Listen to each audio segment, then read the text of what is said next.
Olá! O nosso tema de hoje é a literatura, o público e o leitor. O que chamamos hoje de literatura já foi denominada poesia. Depois disso apareceram outros gêneros, como o romance, que nasceu na Idade Moderna, ou o folhetim, que data do século XIX, enquanto que a tragédia e a epopeia, que nós conhecemos desde a Antiguidade, tem uma longa história. Pode-se ver que, com o passar dos séculos, a literatura foi se transformando, mas ela nunca deixou de existir. Ela dependeu, é claro, de um ou mais autores, mas a sua existência relacionou-se, sobretudo, ao fato de que sempre circulou entre uma audiência. Isso significa que ela dispôs constantemente de um destinatário, de alguém que a recebesse, fosse um público em geral, coletivo ou um indivíduo. A teoria da literatura não poderia, pois, deixar de refletir sobre esse destinatário, que, de forma geral, coletivamente, denominamos público e individualmente chamamos de leitor.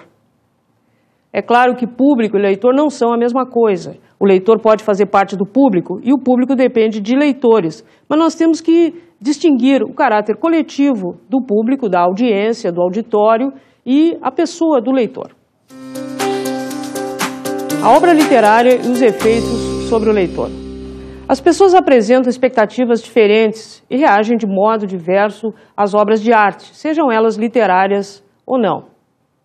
Via de regra, expectativas e reações dividem-se segundo as seguintes alternativas. São essas alternativas que nós vamos examinar agora. Nós podemos esperar das obras que elas provoquem um prazer no leitor ou no público. Nesse caso, o destinatário informa que gostou ou espera gostar da obra que consumiu. A segunda reação possível é que as obras transmitem um conhecimento. Nesse caso, o destinatário explica o que aprendeu, o que descobriu lendo uma certa obra. Uma outra reação que nós esperamos da obra literária, ou algumas pessoas esperam, é que elas conscientizem o público, quer dizer, que elas o mobilizem na direção de uma ação transformadora. Nesse caso, o destinatário mostra preferência por obras de cunho político e social que levantam problemas e o mobilizam na direção justamente de uma ação, de um posicionamento político. Mas as obras podem também provocar um desconforto na audiência, quer dizer, um certo incômodo, algo diferente. Isso se dá, sobretudo, quando se trata de obras modernistas, revolucionárias. Essas obras foram produzidas não para serem amadas, apreciadas, mas que o público, seja o leitor, o espectador, o ouvinte, nesse caso os públicos são muito diferenciados, sinta-se incomodado, digamos assim, desconfortável, como eu disse, mas ao mesmo tempo motivado para entendê-la. Essas são, de modo resumido, os modos como o público se posiciona diante das obras. É claro que isso é um resumo bastante sintético, sem grandes, vamos dizer assim, sem grandes aprofundamentos. Mas, de qualquer forma, eles nos mostram como o público se posiciona ou consome obras de arte, de preferência literária, sejam elas eruditas ou populares, clássicas ou modernas, destinadas ao grande público ou destinadas a um público muito reduzido, vamos dizer assim, um público mais erudito. A teoria da literatura, como eu disse antes, ela procurou se posicionar quanto a isso, ela não podia deixar de pensar a questão do leitor. E essa sistematização, ela aparece por meio de diferentes vertentes da teoria da literatura, como nós vamos ver a seguir. A emoção. Foi o filósofo grego Aristóteles o primeiro a se preocupar com a reação do público. Parece bastante antigo isso, mas é verdade. Já desde o século IV, nós temos um pensador que se preocupa em ver como as obras de arte, na época, sobretudo a epopeia e a tragédia, circulavam e provocavam reações na audiência. À época de Aristóteles, a literatura, ou podemos usar a palavra dele, a poesia, circulava de modo preferentemente oral, graças às declamações das epopeias ou à encenação de tragédias ou comédias. Nós tínhamos, então, de um lado as epopeias, os textos, vamos dizer assim, narrativos, e de outro as encenações nos famosos anfiteatros, alguns deles ainda existem, alguns deles ainda apresentam tragédias ou comédias em cidades gregas ou ainda na Sicília ou na Itália. É interessante vamos dizer assim, esse processo público de apresentação da tragédia ou da comédia, quer dizer, supunha grandes audiências que chegavam às vezes até 5.000 pessoas, 6.000 pessoas, como hoje nós temos em óperas e outras manifestações que arregimentam, vamos dizer assim, grande quantidade de público. Essas audiências, então, já existiam na antiguidade, elas comportavam milhares de pessoas, como eu falei, e elas assistiam e apreciavam os dramas que tinham como personagens figuras que se tornaram depois, já eram míticas pela sua origem e continuaram míticas pela sua transmissão e permanência. É o caso das tragédias de Édipo, tragédia que tem Prometeu como personagem, Hércules e Medeia, personagens míticas que se caracterizavam por desafiar os deuses, enfrentar o seu destino e, no caso, sofrendo implacável derrota. O auditório da tragédia, sobretudo, estou me deparando agora principalmente com a tragédia, que era o gênero preferencial, digamos assim, de Aristóteles, o auditório se deparava com intrigas carregadas de violência, morte e sofrimento. Essas ações eram ações muito fortes, apresentadas nesses dramas. Hoje até nós associamos drama justamente a essas emoções fortes, que se apresentavam, que eram expostas para o público ateniense de preferência. Falei do público ateniense, mas é importante lembrar que a tragédia teve uma grande disseminação do século V para o século IV, expandindo nas regiões onde os gregos tinham as suas culturas, tinham as suas colônias, como o sul da Itália e, sobretudo, a Sicília. E esses anfiteatros, como eu disse, eles comportavam toda essa gente. Eu estou insistindo nesse papel do público, porque é isso que interessou Aristóteles na sua reflexão sobre a reação do público, e toda essa gente acompanhava essas histórias que eram, sobretudo, bastante dolorosas. Não é à toa que tragédia, uma palavra que designava um gênero na antiguidade, hoje significa para nós um acontecimento com efeitos bastante ruins, bastante terríveis, digamos assim, para quem o sofre, para quem está perto disso, e inclusive para quem os assiste. Como nós vemos, tragédia até hoje significa para nós um evento, pode ser um evento presenciado no teatro, no cinema, mas na vida real também. Sempre tragédia significa para nós algo que provoca um profundo sofrimento. E é sobre isso que o Aristóteles reflete, né? Ele chama atenção para o fato de que a tragédia assistida no palco, presenciada pelo espectador, suscitava dois sentimentos específicos, né? O terror e a piedade. Terror e piedade são palavras que encontram algumas traduções diferenciadas na poética de Aristóteles. Foi escrita em grego e nós temos circulando em português. Mas o que importa é o seguinte: são dois sentimentos que são compartilhados pelo público e se desenvolvem nessa sequência. O público, primeiramente, fica aterrorizado com o que assiste, com os atos extremos praticados pelas personagens, mas depois, quando ele percebe que essa personagem, de alguma forma, é punida por causa disso, ou porque esse era o seu destino, o público começa, a audiência, o espectador sente profunda piedade daquelas mesmas figuras. Vocês vejam, então, que o Aristóteles chama atenção para dois sentimentos que são muito importantes. Quer dizer, eles se dão na sequência e eles supõem um profundo envolvimento emocional por parte do espectador, compondo essa plateia, esse público. Primeiramente, o terror, né? Quer dizer, quando o Édipo descobre que havia assassinado o pai, que havia casado a mãe, ele fica escandalizado, e daí o terror. Mas, a seguir, ele se depara com todas as perdas que o Édipo sofre consequentemente, por consequência desses atos, né? Ele se cega, a esposa se suicida, os filhos ficam abandonados e assim por diante. E isso, então, determina por parte do público esse sentimento de piedade.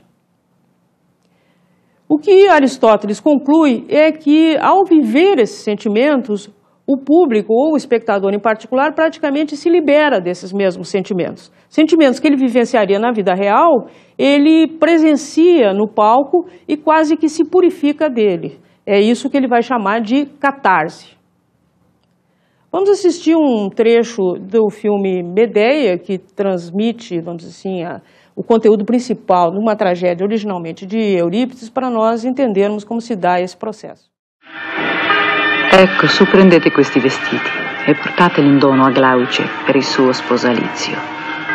Ditele che la mamma non le vuole del male e le augura anzi felicità. Ecco adesso tenete per mano vostro padre, che vi porterà da lei. Dimenticate ogni vecchio rancore contro di lui, come ho fatto io. Abbiamo fatto pace. Su, andiamo bambini, prendetelo per la mano. Ho un oscuro presentimento di dolore. Miei cari bambini, voi vivrete ancora a lungo, stringerete ancora a lungo la mano di vostro padre. Povera me. Non faccio altro che piangere e sentirmi piena di angosciosi timori. Proprio adesso che ho deciso di finire la mia indegna lite con vostro padre, eccomi qui che piango. Non pentirti di ciò che hai fatto. È umano che tu fossi così adirata con me. Ma ora pare infine che abbia prevalso in te la saggezza e che tu abbia saputo vincerti. E quanto a voi bambini, in quanto a voi state certi che vostro padre ha pensato al vostro avvenire. Insieme coi vostri fratelli occuperete il primo posto in questa città. Ma perché tu continui a piangere? Non preoccuparti. La donna è una creatura debole e facile alle lagrime. Ma tu promettimi di pregare la sposa perché convinca il re suo padre a non voler bandire i nostri figli. Non temere, lo farò e ci riuscirò. Via, presto. Andate ora. Se vi arriverà la buona sorte come spero, ritornate con la lieta notizia che attendiamo. Andiamo.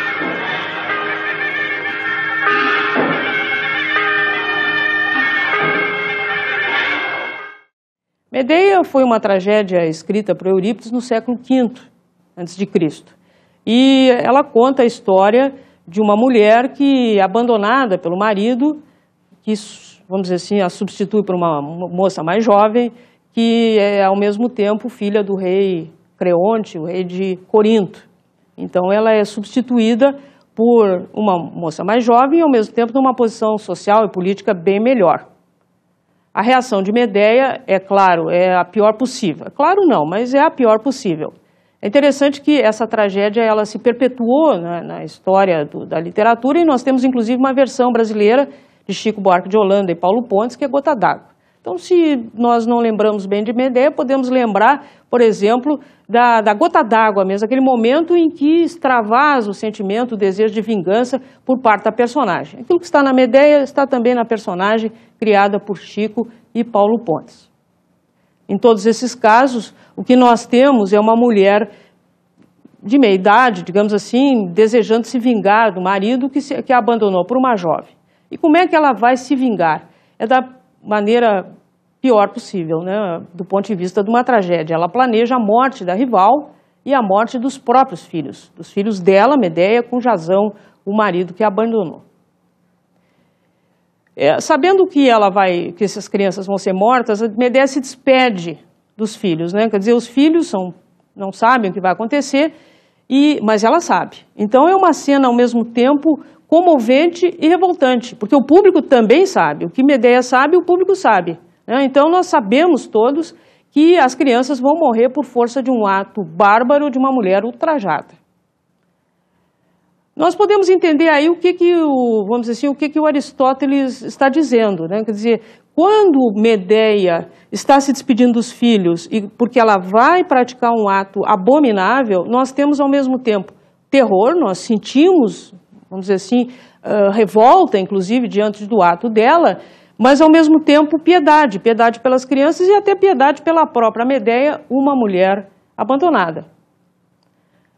Então, o espectador vivencia esses sentimentos, né? Ele vivencia de uma forma extremamente intensa, não? Até mais intensa do que na vida real, porque, felizmente, não é a todo momento que nós nos deparamos com esses sentimentos. E é isso que o Aristóteles vai chamar de purgação das emoções. Quer dizer, nós vivemos em poucos minutos, ou em poucas horas, mas não chega a ser 2 horas, emoções as mais extremas possíveis, emoções que até nós não gostaríamos de viver na vida real. A catarse é isso, quer dizer, a catarse, um conceito formulado por Aristóteles na Poética, ele sintetiza todos esses aspectos. Quer dizer, ele sintetiza, de um lado, o fato de que a obra de arte nos provoca sentimentos extremos, sentimentos como o terror e a piedade, sentimentos que nós gostaríamos de não viver na vida cotidiana, que nós esperamos não viver na vida cotidiana, mas que nós precisamos conhecer. Então, o primeiro aspecto da catarse é isso, ele nos coloca perante sentimentos radicais, digamos assim, radicais que dizem respeito a, vamos dizer assim, a nossa experiência humana. Experiência que nós precisamos conhecer, como eu disse, mas que, de preferência, preferimos conhecer do que vivenciar. E, ao mesmo tempo, nós expurgamos isso, quer dizer, nós vivenciamos ficcionalmente, na fantasia, no imaginário, na experiência dos outros e conhecemos e nos purgamos, nos liberamos disso de uma forma consciente e, ao mesmo tempo, crítica. Como se vê, a obra literária suscita emoções profundas, né? Nesse aspecto nós estamos vendo a questão da emoção. E essas emoções provêm de nós nos depararmos com situações radicais, as quais vivenciamos junto com as personagens e com a intriga.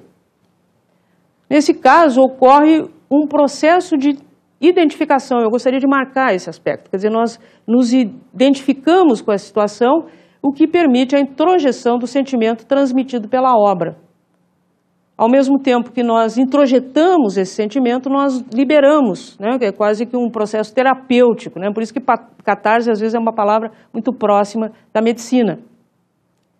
Assim como no caso de Medeia, em que o espectador pode almejar a vingança, a violência e a destruição, né? Quer dizer, todos esses sentimentos nós vivenciamos. Mas ciente dos resultados desse ato, esse espectador vai se liberar desse sentimento, né? Ele vai purgar isso, purificando-se interiormente. Entender que a obra literária produz um efeito catártico significa a vivência profunda e emocional de uma obra por parte de um leitor ou de um espectador, após o que esse indivíduo sente-se liberado e amadurecido. Conhecimento e conscientização.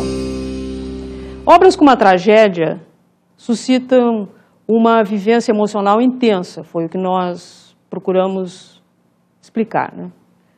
Quem leu ou assistiu no teatro ou no cinema a história de Romeu e Julieta, provavelmente se comoveu diante do infortúnio do jovem casal apaixonado, levado à morte em consequência dos conflitos entre suas respectivas famílias. Isso é uma história conhecida e é muito raro que as pessoas, assistindo a peça, a tragédia em cena, vendo o filme, ou mesmo lendo, deixem de se emocionar. Outras obras, porém, estabelecem distinto tipo de relacionamento com o leitor, né? Quer dizer, nem todas desejam emocionar, outras desejam provocar uma reação diferente no seu público.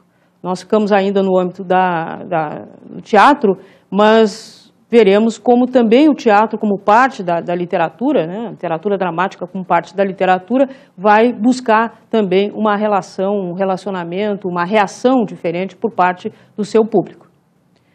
Vamos tomar, por exemplo, a peça de Dias Gomes, um dramaturgo brasileiro bastante conhecido. A peça se chama O Santo Inquérito e foi produzida nos anos 60 do século XX. Essa é uma peça que pode nos ajudar a entender como uma obra, em vez de querer simplesmente emocionar, ou apenas emocionar, ou principalmente emocionar, ela deseja conscientizar o seu destinatário. O Santo Inquérito, como eu disse, foi produzido nos anos 60 do século XX, mas ela conta uma história transcorrida no Brasil colonial do século XVII. E o seu tema tem a ver com uma história real, dizem, né, um evento histórico, em que Branca Dias é denunciada como judia. A protagonista é essa moça, Branca Dias, e ela é acusada de práticas judaizantes, acusada de herege.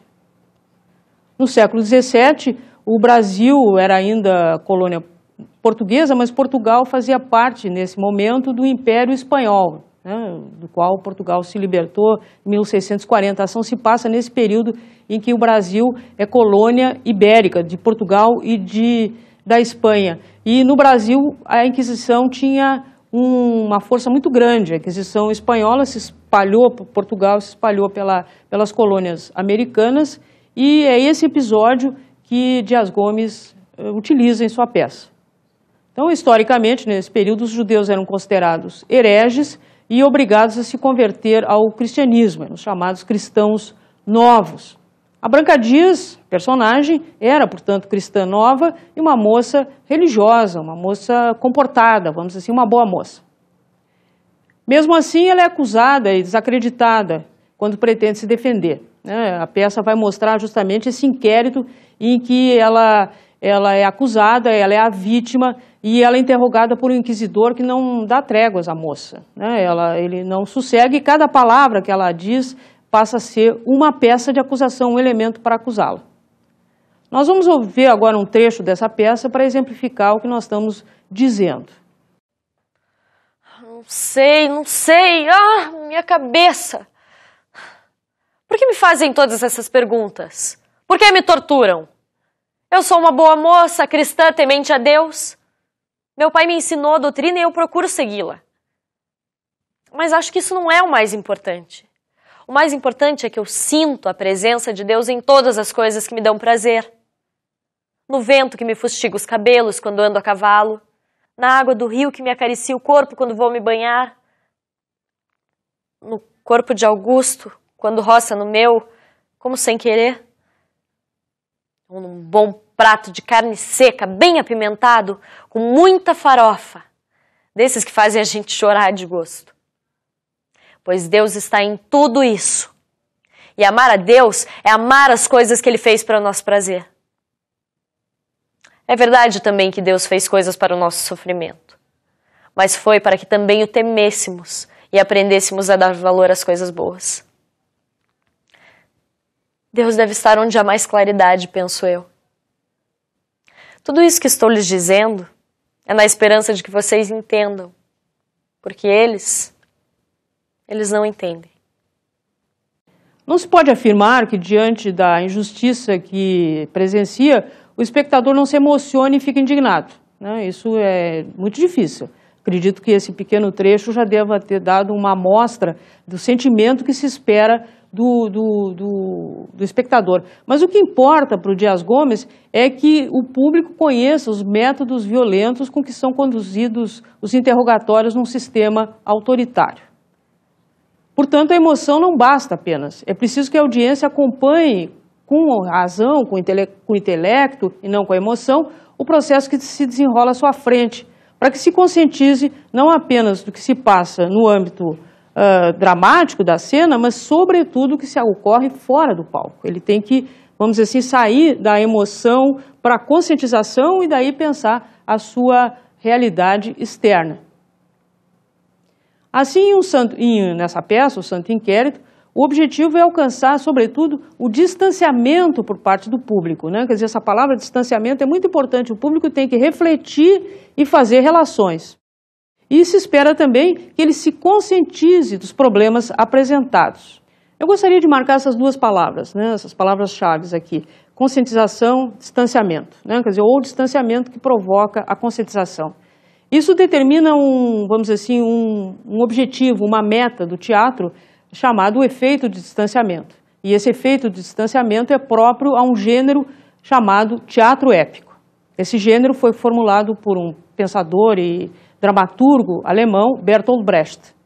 Formulado, então, por Brecht nos anos 30, na Alemanha, ainda uma Alemanha já marcada pelo nazismo, esse mesmo efeito de distanciamento é praticado por Dias Gomes na década de 60 do Brasil.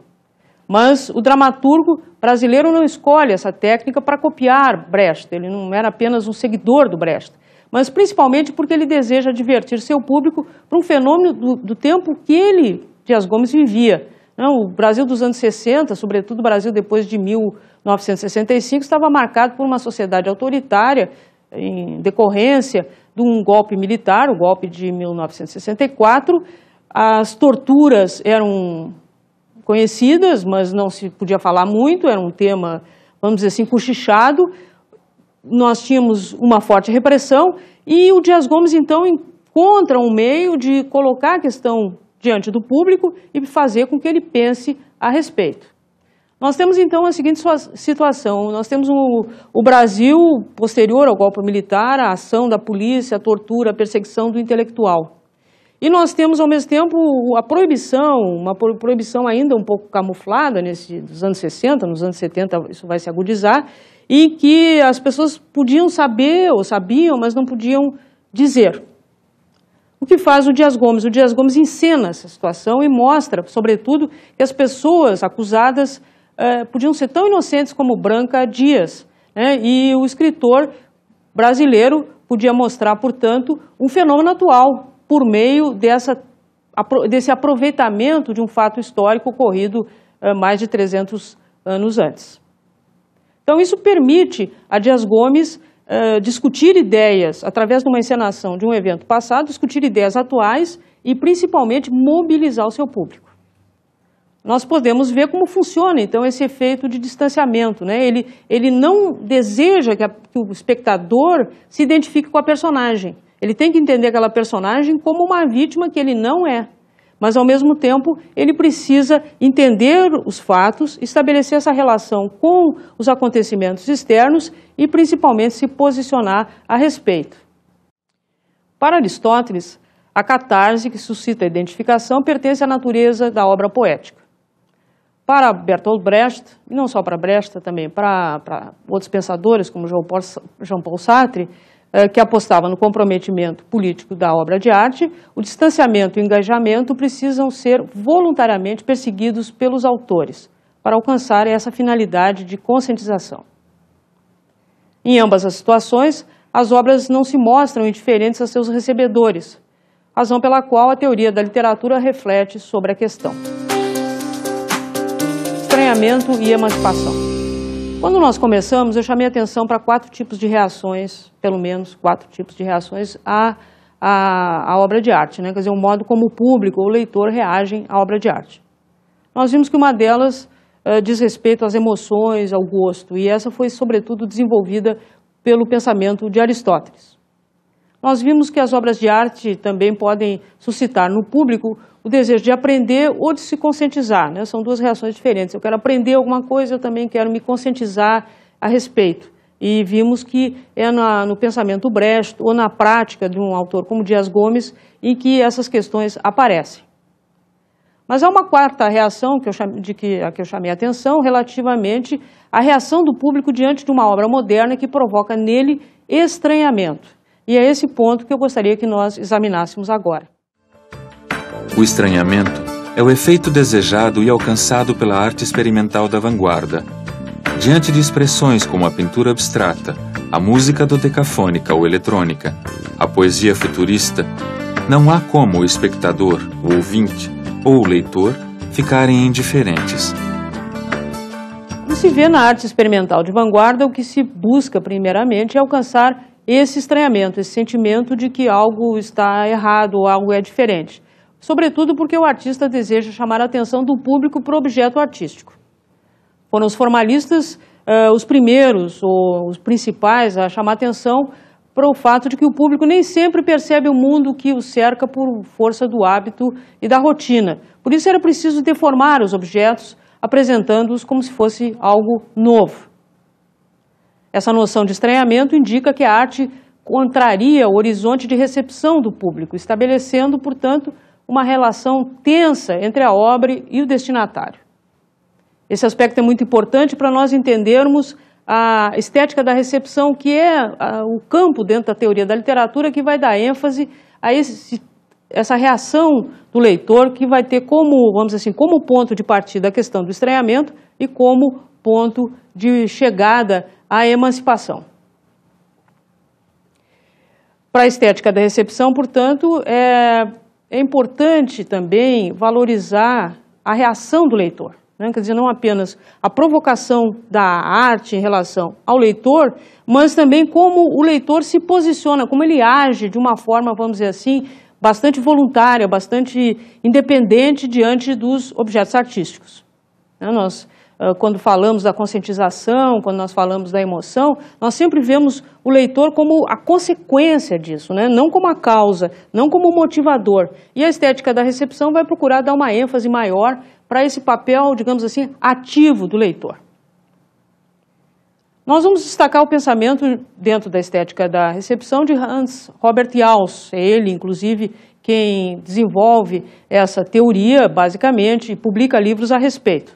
Ele é quem se opõe a essa perspectiva, vamos dizer assim, que examina o leitor como um indivíduo meio passivo, vamos dizer assim, passivo, submisso, e determina e chama atenção que é o fato do que o leitor lê, aprecia, recupera as obras do passado que garante a historicidade da literatura.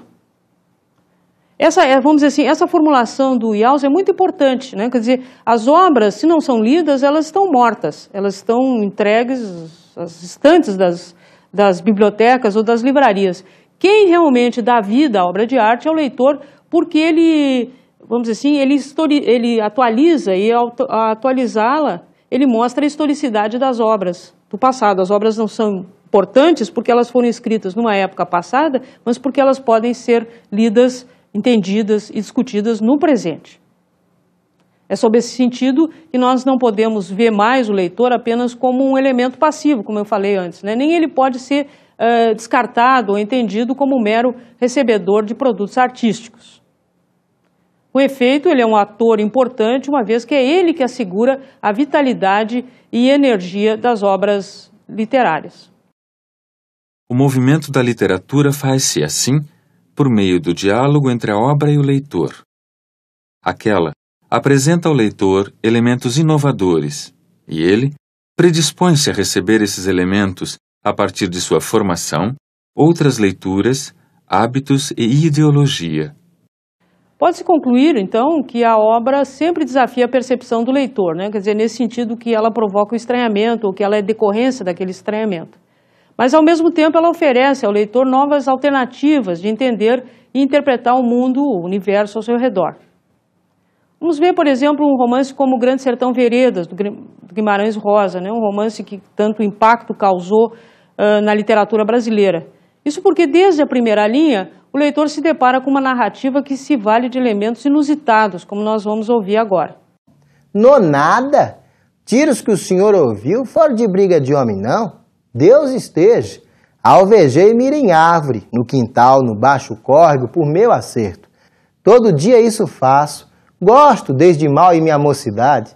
Daí vieram me chamar, causa de um bezerro branco, erroso, os olhos de nem ser, se viu, e com máscara de cachorro.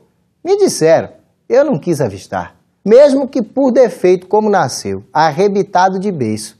Esse figurava rindo feito pessoa, cara de gente, cara de cão, determinaram, era o demo, povo Prascóvio, mataram, dono dele nem sei quem for, vieram emprestar minhas armas, Cidi, não tem abusões, o senhor ri certas risadas, olhe, quando é tiro de verdade, primeiro a cachorrada pega latim instantaneamente, depois então se vai ver se deu mortos.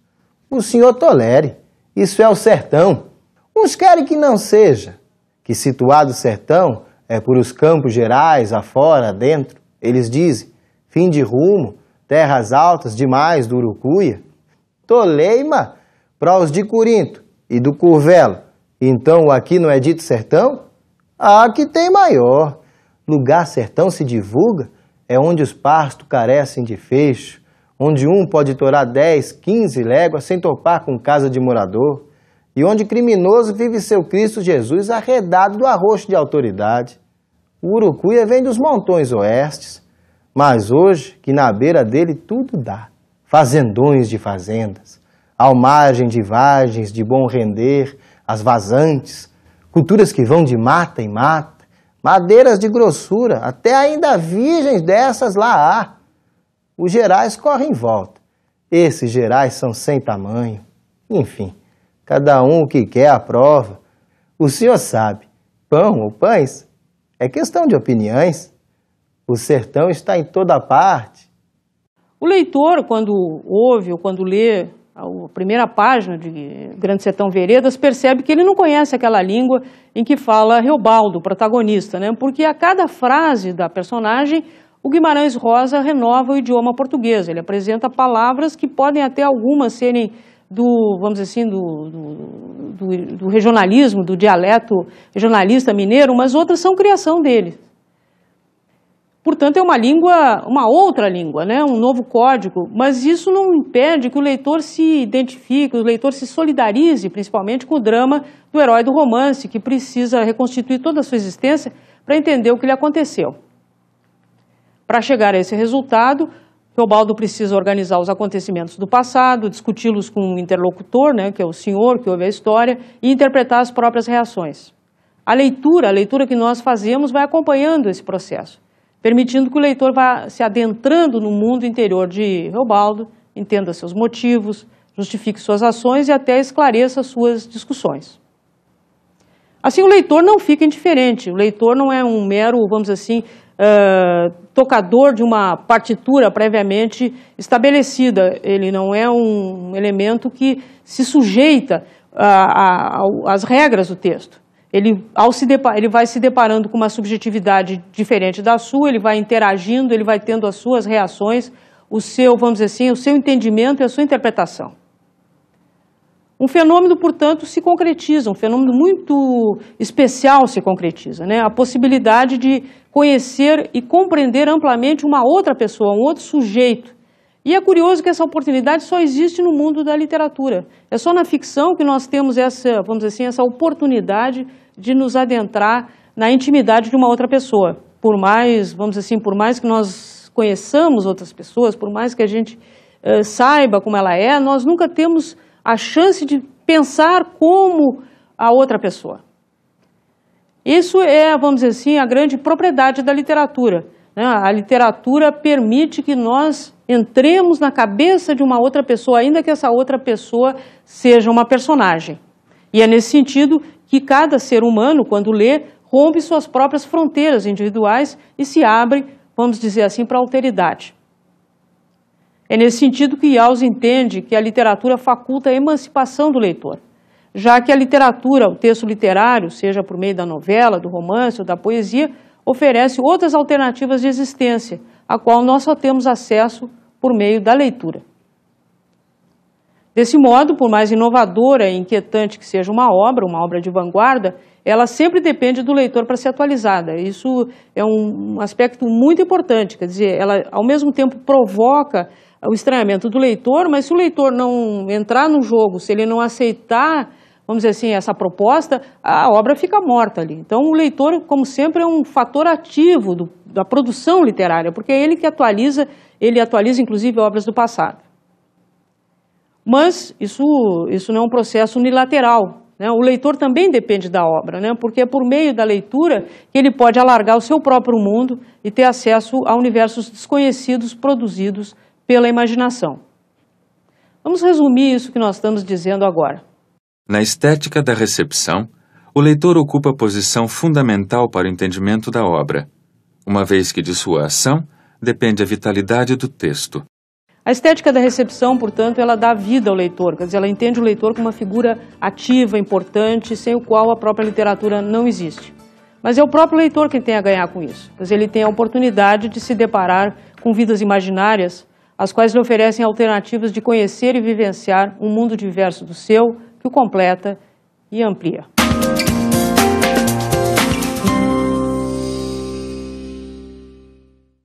A possibilidade de nós examinarmos a literatura desde a perspectiva dos leitores e da leitura pode ser encontrada nessa obra de Marisa Lajolo, que se chama justamente Literatura, Leitores e Leitura. O livro foi publicado pela editora Moderna em 2001, é extremamente acessível e até bastante divertido. Eu aconselho muito essa leitura, eu tenho certeza que vocês apreciarão também.